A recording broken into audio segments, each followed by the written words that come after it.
Dear friends, very warm welcome to all. So இன்றைக்கி நம்ம பார்க்க போகிற டாபிக் என்ன அப்படின்னா, நம்ம ஆல்ரெடி Getwin Tutoring அப்படிங்கிற சேனலுக்காக ஒரு 10th சில செட் ஆஃப் 5 மார்க்ஸ் பார்க்கணும், இம்பார்ட்டன்ட் 5 மார்க்ஸ் பார்க்கணும், பப்ளிக் எக்ஸாமினேஷன்ஸில் கேட்ட 5 மார்க்ஸை பார்க்கணும்னு சொல்லிட்டு ஆல்ரெடி ஒரு வீடியோ செட் லாங்குவேஜ், அதாவது ரிலேஷன்ஸ் அண்ட் ஃபங்க்ஷன்ஸ் அப்படிங்கிற டாப்பிக்லேருந்து ஒரு வீடியோ நம்ம ஆல்ரெடி அப்லோட் பண்ணியிருந்தோம்.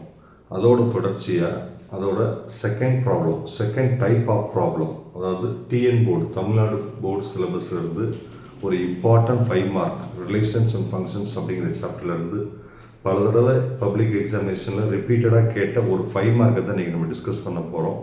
அப்படி என்ன 5 மார்க் பார்க்க போகிறோம், அந்த சம்மில் என்ன கொடுத்துருக்காங்க, என்ன நம்ம சால்வ் பண்ண போகிறோம் அப்படிங்கிறத நம்ம டீட்டெயிலாக பார்ப்போம். இப்போ இந்த problem TN board, Tamil Nadu board சிலபஸில் செப்டம்பர் 2020 கேட்ட ஒரு பப்ளிக் கொஸ்டின். செப்டம்பரில் ஒரு எக்ஸாம் கண்டக்ட் பண்ணுவாங்க, 2020 கண்டக்ட் பண்ணாங்க. 2020 கண்டக்ட் பண்ண ஒரு எக்ஸாமோட ஒரு இம்பார்ட்டன்ட் 5 மார்க் தான் இப்போ நம்ம பார்க்க போகிறோம். இதே செப்டம்பர் 2020 இல்லாமல் வேறு இயர்லையும் இதை கேட்டிருக்கிறதுக்கு வாய்ப்பு இருக்குது. ஏன்னா அந்தளவுக்கு இது முக்கியமான 5 மார்க்கை இதை நம்ம பார்க்குறோம். பொதுவாக 10th ஸ்டூடெண்ட்ஸுக்கு நம்ம கோச்சிங் கொடுக்கும்போது ஸ்லோ லேர்னர்ஸ் இருப்பாங்க. ஸ்லோ லேர்னர்ஸுக்கெலாம் இந்த 5 மார்க் நம்ம படிக்க வைக்கும்போது அது அவங்களுக்கு படிக்கிறவங்களுக்கு ஈஸியாகவும் இருக்கும், எக்ஸாமில் கன்ஃபார்மாகவும் வரும். இப்போ ஃபங்க்ஷன் எஃப் ஆஃப் எக்ஸ் என்ன கொடுத்துருக்காங்க அப்படின்னா, f of x is equal to 3x - 1 அப்படின்னு சொல்லி கொடுத்துருக்காங்க. இது ஒரு ஃபங்க்ஷன் தான், கிவன் ஃபங்க்ஷன். கிவன் சம்மில் என்னென்ன இன்ஃபர்மேஷன் கொடுத்துருக்காங்க அப்படின்னா, ஏ கொடுத்துருக்காங்க. ஏ என்னது 1 2 3 4. பொதுவாக செட் ஏவை இந்த மாதிரி டைப் ஆஃப் ப்ராப்ளத்தில் நம்ம டொமைன் அப்படின்னு சொல்லி சொல்லுவோம். டொமைன்னா செட் ஆஃப் இன்புட் வேல்யூஸ். அடுத்து பி கொடுத்துருக்காங்க. பியை நம்ம கோடொமைன் அப்படின்னு சொல்லுவோம். 2 5 8 11 14. ஸோ ஏங்கிறது டொமைன், பிங்கிறது கோடொமைன். இந்த மாதிரி 2 செட்டு நமக்கு கொடுத்துருக்காங்க. அப்புறம் ஒரு ஃபங்க்ஷன் வேறு கொடுத்துருக்காங்க. Function f of x is equal to 3x - 1. F of x is equal to 3x - 1. இப்படி ஒரு ஃபங்க்ஷன் வேறு நமக்கு கொடுத்துருக்காங்க. இந்த 3 இன்ஃபர்மேஷன் கொடுத்துட்டு என்னென்ன கேட்குறாங்க அப்படின்னு பார்த்தீங்கன்னா, இதில் இந்த ஃபங்க்ஷனில் சில செட் ஆஃப் இன்புட் வேல்யூஸ், ஏல இருக்கிற வேல்யூஸை சப்ஸ்டியூட் பண்ணி நம்ம சில ஆன்சர்ஸ் நமக்கு கிடைக்கும். அதுக்கு பேர் ரேஞ்ச் அப்படின்னு சொல்லுவாங்க. எப்படி டொமைன்னா ஏவோ, கோடொமைன்னா பியோ, அந்த மாதிரி ரேஞ்ச் கிடைக்கும். எப்படின்னா, இந்த ஏல இருக்கிற இன்புட் வேல்யூஸ், ஏல இருக்கிற 1 2 3 4 எடுத்து எஃப் ஆஃப் எக்ஸில் இருக்க எக்ஸுக்கு பதிலாக சப்ஸ்டியூட் பண்ணும்போது ஒரு சில ரிசல்ட் நமக்கு கிடைக்கும். அந்த ரிசல்ட் கோடொமைனில் இருக்கிற வேல்யூஸாகவும் இருக்கும், கோடொமைனில் இருக்கிற எல்லா வேல்யூஸாகவும் இருக்கும், இல்லாட்டி செலக்டட் வேல்யூஸாகவும் இருக்கும். அதை நம்ம ரேஞ்ச் அப்படின்னு சொல்லுவோம். இப்போ ஃபஸ்ட்டு நம்ம செட் ஆஃப் இன்புட் வேல்யூஸை சப்ஸ்டியூட் பண்ணி நம்ம அந்த எக்ஸுக்கு பதிலாக ஒரு வேல்யூவை சப்ஸ்டியூட் பண்ணி ஒரு ஆன்சர் கிடைக்குது. அந்த ரேஞ்சஸை நம்ம ஃபைண்ட் அவுட் பண்ண போகிறோம். இப்போ பாருங்கள், எஃப் ஆஃப் எக்ஸ் இருக்கு. எக்ஸுக்கு பதிலாக ஏலேருந்து ஃபஸ்ட்டு வேல்யூ எடுத்து போடுங்க, எஃப் ஆஃப் 1. இந்த சைடு எக்ஸுக்கு பதிலாக நம்ம என்ன போடுறோமோ அதே தான் இந்த சைடும் போடணும். ஏன்னா இந்த ஃபங்க்ஷனில் 2 சைடுமே ஈக்குவல் அப்படிங்கிறத ஈக்குவல் டு சிம்பிள் குறிக்குது. அப்போ 3 இந்த எக்ஸுக்கு பதிலாக 1 போட்டோமா, இந்த சைடு எக்ஸுக்கு பதிலாக 1 போடுங்க. So 1 3 1s are 3 - 1. So f of 1 is equal to 3 - 1 2 அப்படிங்கிற ரிசல்ட் கிடைக்கும். அதாவது 1ங்கிறது டொமைன்லேருந்து எடுத்த வேல்யூ, அதை சப்ஸ்டியூட் பண்ணுறோம் அந்த ஃபங்க்ஷனில். அந்த ஃபங்க்ஷன் ப்ராசஸ் ஆகி நமக்கு ஒரு ரிசல்ட் கிடைக்குது. அந்த ரிசல்ட் கோடொமைனில் இருக்கிற வேல்யூவாகவும் இருக்கும். இதை நம்ம ரேஞ்சுன்னு சொல்லலாம். ஃபங்க்ஷனில் சப்ஸ்டியூட் பண்ணி நம்ம ரிசல்ட் கண்டுபிடிக்கிறனால இது நம்ம ரேஞ்ச் அப்படின்னு சொல்லலாம். அடுத்து இதே எக்ஸுக்கு பதிலாக, இதே ஃபங்க்ஷனில் இதே எக்ஸுக்கு பதிலாக நம்ம ஏல இருக்க நெக்ஸ்ட் வேல்யூ எடுத்து போடுவோம். ஏல நெக்ஸ்ட் என்ன இருக்குது, 2 இருக்குது. ஸோ எஃப் ஆஃப் 2 எக்ஸுக்கு பதிலாக 2 போடுறேன். இந்த சைடும் ரைட் ஹேண்ட் சைடு எக்ஸுக்கு பதிலாக 2 போடுறேன். 3 into 2 minus 1. 3 2s are 6 minus 1. 3 2s are 6 minus 1. So f of 2 ஓட வேல்யூ என்னது? f of 2 ஓட வேல்யூ என்னது? 6 minus 1 5. இதுதான் f of 2. இதுதான் f of 2. ஓகேவா? நெக்ஸ்ட் ஏல இருக்க நெக்ஸ்ட் வேல்யூ 3. f of 3 போடுறேன். f of 3 left hand side வந்து நம்ம எக்ஸுக்கு என்ன வேல்யூ சப்ஸ்டியூட் பண்ணுறோமோ அதே தான் ரைட் ஹேண்ட் சைடு நம்ம போடணும். So 3 into 3 into 3 minus 1. 3 3s are 9 minus 1. f of 3 is equal to 9 minus 1 8. f of 3 is equal to 9 minus 1 8. அடுத்து நெக்ஸ்ட் a அதில் இருக்க நெக்ஸ்ட் வேல்யூ 4. f of 4 xக்கு பதிலாக நான் 4 சப்ஸ்டியூட் பண்ணுறேன். 3 into 4 minus 1. 3 4s are 12 minus 1. So f of 4 is equal to 12 minus 1 11 அப்படிங்கிற result கிடைக்கும். அப்போ set ஏல இருக்கிறது டொமைன்னு சொல்கிறோம். அதாவது செட் ஆஃப் இன்புட் வேல்யூஸ் அப்படின்னு சொல்கிறோம். செட் ஏல இருக்கிற ஒவ்வொரு எலமெண்ட்டையும் எடுத்து நம்ம இந்த ஃபங்க்ஷனில் நம்ம சப்ஸ்டியூட் பண்ணும்போது நமக்கு சில ரிசல்ட்ஸ் நமக்கு கிடைக்குது. அந்த ரிசல்ட் எல்லாம் செட் பி, அதாவது கோடொமைனில் இருக்கிற வேல்யூஸாக இருக்குது. அதை சப்ஸ்டியூட் பண்ணி நம்ம அவுட்புட் கண்டுபிடிக்கிறனால நம்ம வந்து என்ன சொல்கிறோம்? ரேஞ்ச் அப்படின்னு சொல்கிறோம். இப்போ இதை வச்சு நம்ம கொஸ்டினில் கேட்ட சில கான்செப்ட்லாம் பார்க்க போகிறோம். First one, Roman letter 1, arrow diagram கேட்குறாங்க. ஃபர்ஸ்ட் ஒன் ஆரோ டயக்ராம் கேட்குறாங்க. நம்ம வந்து ஒவ்வொரு கொஸ்டினாக கூட பார்த்துக்கலாம். அதாவது இப்போ வந்து ஆரோ டயக்ராம் நமக்கு வரையும் போது நமக்கு அது பேர்ஸாக இருந்தால் நமக்கு ஹெல்ப்ஃபுல்லாக இருக்கும். ஸோ டயக்ராம் ரிலேட்டடான கொஸ்டின்ஸை நம்ம அடுத்து பார்த்துக்கலாம். இந்த ஆரோ டயக்ராமையும் டேபிள் ஃபார்மையும் அடுத்து பார்த்துக்கலாம். இப்போ செட் ஆஃப் ஆர்டர் பேர்ஸ் எப்படி எழுதுறது? தேர்டு கொஸ்டின் நான் பார்க்குறேன். ஃபஸ்ட்டு எடுத்த உடனே தேர்டு கொஸ்டின் பார்க்குறேன். Set of order purse.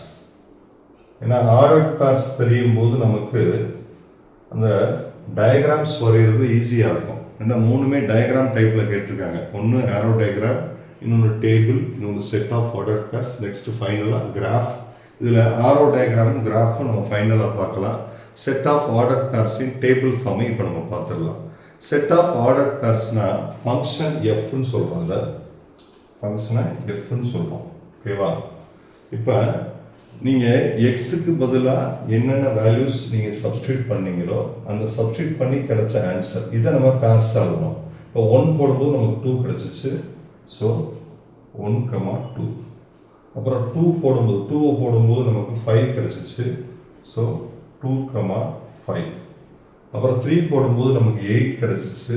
3, 8. ஃபைனலாக 4 போடும்போது நமக்கு 11 கிடச்சிச்சு. ஸோ 4, 11.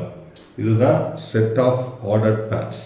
அதாவது செட் ஏல கொடுத்துருக்க எலமெண்ட்ஸும் செட் ஏல கொடுத்துருக்க எலமெண்ட்ஸ் எடுத்து அந்த கொடுத்துருக்க பர்டிகுலர் ஃபங்க்ஷனில் நம்ம சப்ஸ்டியூட் பண்ணும்போது நமக்கு ஒரு ரிசல்ட் கிடைக்கும். அப்போ அந்த செட் ஏலேருந்து எடுத்து அந்த ஃபங்க்ஷனில் சப்ஸ்டியூட் பண்ண வேல்யூவை நம்ம எக்ஸ் கோஆர்டினேட்டாக எடுத்துகிட்டு அதில் ஃபங்க்ஷனில் சப்ஸ்டியூட் பண்ணி ப்ராசஸ் பண்ணி கிடைச்ச ரிசல்ட் நம்ம ஒய் கோஆர்டினேட்டாக எடுத்து நம்ம பேர்ஸ் ஆஃப் ஃப்ரேம் பண்ணுறோம்.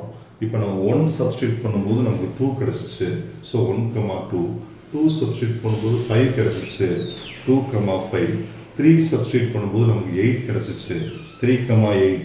4 சப்ஸ்டியூட் பண்ணும்போது நமக்கு 11 கிடச்சிச்சு.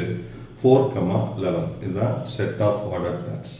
அடுத்து எந்த கொஸ்டின் போடுறோம்? Table form. செகண்ட் கொஸ்டின் போடுறோம். அந்த ஆரோ டயக்ராமையும் கிராஃபையும் நம்ம ஃபைனலாக டிஸ்கஸ் பண்ணிக்கலாம். ஸோ செகண்ட் கொஸ்டின் என்னது? Table form. டேபிள் ஃப்ரேம் ஒன்று சொல்கிறாங்க. Table form. Second question Roman letter 2 table form. மாற்றி போட்டுக்கலாம், அதனால ஒன்றும் தப்பு இல்லை. இப்போ கொடுத்துருக்க நமக்கு செட் ஆஃப் ஆர்டர் பேர்ஸை வச்சே நம்ம டேபிளையும் ஃபில் பண்ணிடலாம். இப்போ டேபிள் பார்த்தீங்கன்னா நமக்கு டேபிள் போடுங்க. எக்ஸ் வேல்யூஸை வந்து நீங்கள் எக்ஸ்ன்னு வச்சுக்கோங்க. ஃபங்க்ஷனை எஃப்னு வச்சுக்கோங்க. எக்ஸ் வந்து நம்ம இதான் எக்ஸுக்கு பதிலாக நம்ம 1 சப்ஸ்டியூட் பண்ணோம். 1 சப்ஸ்டியூட் பண்ணும்போது நமக்கு 2 கிடச்சிச்சு. அதுதான் பேரா 1, 2ன்னு எழுதணும். அப்போ எக்ஸில் 1 போடுங்க, எஃப் ஆஃப் எக்ஸில் 2 போடுங்க. அதேமாதிரி அடுத்த பேர் 2 5 3 8 ஃபைனலாக 4 11. இது வந்து ரொம்ப ஈஸியான கொஸ்டின். அதாவது ஸ்லோ லேர்னர்ஸ்லாம், அதாவது எக்ஸாம் பாயிண்ட் ஆஃப் வியூவில் ஃபெயில் ஆகிற கேட்டகரியில் இருப்பாங்க சில ஸ்டூடெண்ட்ஸ்லாம் 10th லெவலில். அவங்களுக்குலாம் வந்து இது கரெக்டான ஆப்டான கொஸ்டினாக இருக்கும். ரொம்ப மைண்டை ஸ்பெண்ட் பண்ண வேண்டியது அவசியம் இல்லை. ஈஸியாகவே நம்ம ஒர்க் அவுட் பண்ணிடலாம். இது செட் ஆஃப் ஆர்டர் பேர்ஸுங்கிறது ரோமன் லெட்டர் 3, அதுக்கடுத்து டேபிள் ஃபார்ம் ரோமன் லெட்டர் 2. அடுத்து கிராஃபிக்கல் ஃபார்ம், அதாவது 4th ஒன் பற்றி ஆரோ டயக்ராம் பார்க்கலாம். ஆரோ டயக்ராம் பாருங்கள். So first question arrow diagram. Arrow diagram பாருங்கள். இப்போ 2 செட் இருக்குது. இது டொமைன் செட் ஏ, இது கோடொமைன் செட் பி. இதில் பார்த்தீங்கன்னா செட் ஏல என்னென்ன வேல்யூஸ் இருக்குது, 1 2 3 4 அப்படின்னு 2 வேல்யூஸ் இருக்குது. இந்த ஃபங்க்ஷனை கூட கொஞ்சம் இங்கே தள்ளி போட்டுக்கோங்க, ரொம்ப தள்ளி போக வேணாம், கொஞ்சம் தள்ளி போட்டுக்கோங்க. இது செட் பி. இப்போ செட் ஏல என்ன இருக்குது, 1 2 3 4. செட் ஏல என்ன இருக்குது, 1 2 3 4. செட் பியில் என்ன இருக்குது, 2 5 8 11 14. இது மாதிரி 2 செட் இருக்குது. செட் ஏவை நம்ம டொமைன் அப்படின்னு சொல்கிறோம், செட் பியில் கோடொமைன் சொல்கிறோம். ஆரோ டயக்ராம் வந்து நம்ம என்ன செய்யணும், செட் ஏல இருக்க ஒரு எலமெண்ட் எடுத்து செட் பியில் இருக்க இன்னொரு எலமெண்ட்டோட பேர் பண்ணணும். அதுதான் ஃபங்க்ஷன் அப்படின்னு சொல்லி சொல்கிறோம். அது எப்படி பேர் பண்ணணும்னா, இப்போ டேபிள் ஃபார்மில் கிடைச்ச வச்சு பேர் பண்ணலாம். 1க்கு 2, அப்போ 1, 2. இதை ஃபங்க்ஷன் எஃப்னு சொல்லுவோம். 2க்கு 5, ஸோ 2, 5. 3க்கு 8, 3, 8. 4க்கு 11, 4, 11. இப்போ 14 இதுக்கு வந்து ப்ரீ இமேஜ் இல்லை, இதுக்கு வந்து நல்ல ப்ரீ இமேஜ் இல்லை. பட் இது வந்து ஒரு ஃபங்க்ஷன் தான், இது வந்து ஒரு ஃபங்க்ஷன் அப்படிங்கிறது கன்ஃபார்ம் ஆயிடுச்சு. ஸோ ஆரோ டயக்ராம் எப்படி ட்ரா பண்ணணும், செட் ஏல இருக்க எலமெண்ட்ஸை ஒரு ரவுண்டுக்குள்ளே போட்டுட்டு செட் பியை அனதர் ரவுண்டில் போட்டுட்டு இது டொமைன் கோடொமைன் சொல்கிறோம். செட் ஏல இங்கே டேபிள் ஃபார்மில் இருக்க வேல்யூஸ் வச்சு பேர் பண்ணிடுங்க. எந்தெந்த வேல்யூலாம் பேர் ஆகிருக்கோ அதெல்லாம் ரேஞ்சுன்னு சொல்லி சொல்கிறோம். இப்போ 1 2 3 4ங்கிறது டொமைன், 2 5 8 11 14ங்கிறது கோடொமைன். எந்தெந்த வேல்யூலாம் பேர் ஆகிருக்கோ, அதாவது 2 5 8 11 இது மட்டும் ரேஞ்ச் அப்படின்னு சொல்லி நம்ம பார்க்குறோம். இப்போ செட் ஆஃப் ஆர்டர் பேர்ஸ் பார்த்தாச்சு, டேபிள் பார்த்தாச்சு, ஆரோ டயக்ராம் பார்த்தாச்சு. இப்போ அடுத்து வந்து நம்ம கிராஃப் பார்க்கணும். ஸோ இந்த பக்கம் நீங்கள் நோட்ஸ் எடுத்துருப்பீங்கன்னு நினைக்கிறேன். இதை நான் ரப் பண்ணிக்கிட்டு கிராஃப், ஃபைனலாக கிராஃப் மட்டும் நம்ம பார்த்துருவோம். ஸோ கிராஃப் பார்த்தீங்கன்னா ஃபைனலாக 4th கொஸ்டின் கிராஃப் வந்து கிராஃப் ஷீட் வச்சு தான் ஃபில் பண்ணுன்ற அவசியம் இல்லை. அப்ராக்சிமேட்டாக பிளாட் பண்ணால் போதும். பாசிட்டிவ் சைடு மட்டும் வரைஞ்சா போதும். கிராஃபில் வந்து எக்ஸ் இந்த சைடு பாசிட்டிவ், இங்கே நெகட்டிவ்னால பாசிட்டிவ் சைடு மட்டும் நம்ம வரைஞ்சா போதும். ஒய்யிலையும் பாசிட்டிவ் சைடு மட்டும் நம்ம வரைஞ்சா போதும். நம்ம நார்மலாக அப்ராக்சிமேட்டாக பிளாட் பண்ணால் போதும். இப்போ ஃபஸ்ட்டு பாயிண்ட் என்னது, 1, 2. ஸோ இது எக்ஸ் 1, இது ஒய்யில் 2. ஸோ 1, 2 அப்ராக்சிமேட்டாக பிளாட் பண்ணால் போதும். 2, 5 இங்கே இருக்கும். 2, 5. இது 2, 5. 3, 8 இங்கே இருக்கும். 3, 8. 4, 11 இங்கே இருக்கும். ஸோ 4, 11. இது 1, இது 2, இது 3, இது 4. எக்ஸ் ஆக்சிஸில். ஒய் ஆக்சிஸில் நமக்கு 2 2 கூட போட்டுக்கலாம். அப்ராக்சிமேட்டாக நான் பிடிச்சிருக்கேன். இங்கே 1 2 2 இந்த கிராஃப் வந்து சிறுசாக இருக்கிறதுனால அதை நம்ம ஒயில் வந்து நம்ம மென்ஷன் பண்ணலை அந்த வேல்யூஸை. இப்போ இந்த பாயிண்ட்டை பூரா நீங்கள் ஜாயின் பண்ணிட்டீங்களா, ஒரு ஸ்ட்ரெயிட் லைன் ஃபார்ம்லாம் நமக்கு கிடைக்கும். இதுதான் கிராஃப். ஓகேவா? ஸோ இந்த மாதிரி ஒரு கொஸ்டின் வந்து பப்ளிக் எக்ஸாமினேஷன்ஸில் கேட்டுகிட்டே இருக்கிறாங்க. என்ன கேட்குறாங்க அப்படின்னா, செட் ஏ கொடுத்துருவாங்க, செட் பி கொடுத்துருவாங்க. செட் ஏவை வந்து நம்ம டொமைனாக எடுத்துக்கிறணும். டொமைன்னா set of input values. Set பியை நம்ம கோடொமைனாக எடுத்துக்கிறணும்.